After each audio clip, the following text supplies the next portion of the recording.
I was at my friend's house, who lived in a pretty rural area. It wasn't miles between houses or anything, but there was a lot of forest and land behind all the houses, and a good size of distance between houses. The closest house to his was across the street. His other neighbors were a good distance away, along a windy road. We would go through the woods frequently, exploring and just having fun. One day we were out for a few hours and it was starting to get dark. We had hit up a bunch of places neither he or I had been to, and at that point it was time to head home. Unfortunately, the path we took got us into some more unfamiliar territory. We were walking down what had once been an old river or stream that was dried up, and a giant tree fell onto slash across it. We made our way around the tree and started to climb up when we heard gunshots. We chalked it up to someone hunting in the distance, because it was definitely not close, but we started to hustle to get up the bank. It was getting much darker by this point, and we were tired. Then we heard more gunshots, and this time they were closer. Then dogs barking. I think those were scarier than the gunshots, honestly, especially since those were definitely getting closer, and quickly. We started to book it as fast as we could, through this unfamiliar area, listening to dogs catching up to us. I don't think the shots were going off anymore, thankfully, but we were not extremely far from the pursuing pups. Thankfully we got to the road. It was dark, and getting darker by the moment. We stopped run and just hiked up the road towards his house. It probably took us 10 minutes to get home. It was obviously his neighbor, since we ended up on their property, but it was still creepy that someone was shooting at and sending their dogs after us. I was at my friend's house and we had to perform an exorcism on her dad. Her dad got extremely drunk and finally went inside. We were on the couch and he went inside his bedroom. He stared at us and he said to me, "I see you." Then he closed the door slowly. Thinking nothing of it, I just laughed it off and we went to her room. I was scrolling on TikTok for a bit and then we heard screaming to get a Bible.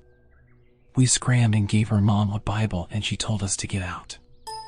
I was like... So we went to her brother's room because her brother's room is right next to his parents' room and he can hear everything going on. We went into his room and he was freaked out because we just barged in and we told him to hush and we all listened. We heard stuff like "I hate God," "Oh my God," and her mother was telling him to fight it.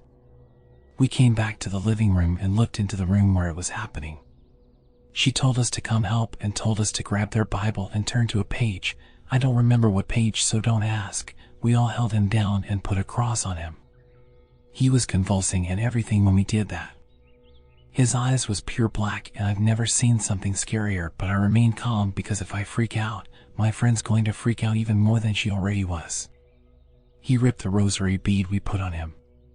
We kept chanting a quote from a Bible and he kept telling us, "I can't fight it. It's almost winning. Help me," and we heard the most evil FKN laugh I've ever heard. That laugh that came out of him wasn't him. That was not his laugh. We tried to call the church, but the church wasn't picking up, so we called her brother's best friend because he's a hardcore Christian. We all chanted from the Bible and held a cross to him and he convulsed more. Then after 3 minutes after that, he just stopped and cried. He then told me, "Stop digging your nails in, that hurts." I felt it was gone after that, or so I thought. So we let go of him and they went outside, her mom and her dad. They seemed fine and so we went to her room. Then we heard screaming again, but this time we got yelled at to hide the gun because he was going to shoot himself. We scrambled to hide the family gun in her room. I spilled my popcorn everywhere, sad face. We hid in the bathroom and called the police. The police came and we explained what happened and they took him for overnight. The weird thing is, he lost 10 pounds overnight. The next morning, we put all religious things on that bed where it all happened. We wanted that energy out. So yeah, I believe now. Although I no longer live here, mostly because of what happened, this experience has always stuck with me, and the near thought of it leads me to many sleepless nights. Not the scariest thing, but strikes me as out of the ordinary.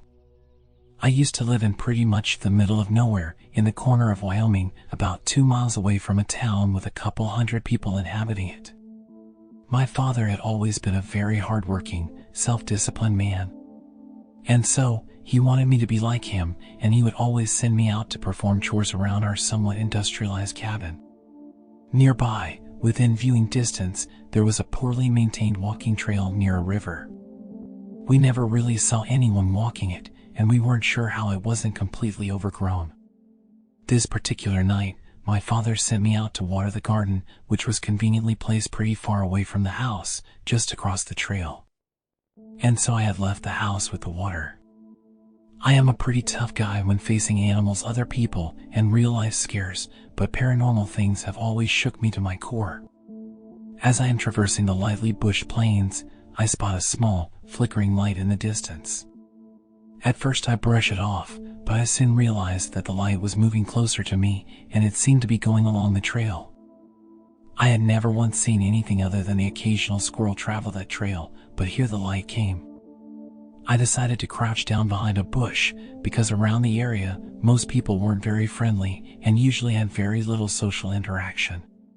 The first sense was sight, seeing the light, then I began to hear thudding, coming from the same direction. The thud became a gallop, and I immediately knew it was a horse. The place where I was may have been old-timey, but people didn't usually ride horses. As I am crouched in the bushes, only about age 12, I am scared to death. This is around 2 in the morning, and nobody should be out, and nobody is ever really out in general around here. As the horse approached, it finally turned the bend, and I see a somewhat small, pretty young girl riding the horse. She was wearing an 1800s-style faded green dress, a hat, and holding a torch. She was riding pretty fast, and had been looking back every couple seconds and screaming "Father," but since I knew it was a young lady, I decided to step out of the bushes and say hello. "Are you all right?" I said. She sped up even more. The horse seemed out of control, and she just sped past, and she was gone as soon as she came. The torchlight faded out of sight, and I continued my journey to water the garden, hearing her screams for her father slowly get more quiet and fade into the darkness of the Wyoming forests. For some reason, little me didn't find it odd that a young girl was riding a horse alone in the pitch darkness of a Wyoming forest with an 1800s-style dress and a torch at 2 in the morning in an area with pretty much no people. I was a dim child. When I arrived home, my dad was fast asleep, and so I decided to wait until the morning to tell him. When the morning arrived, I told him about the girl, and he said the exact same thing happened to him less than a decade ago. The same girl, same clothes, same torch, same horse, screaming "Father." What my dad said sent a shiver down my spine, and I will always remember the strange girl, probably a ghost, riding past me in the middle of nowhere. Never heard of it again, but my childhood friend who was in the area did say that he remembers some sort of legend with something to do with a girl and a horse, but other than that, I have no idea what happened.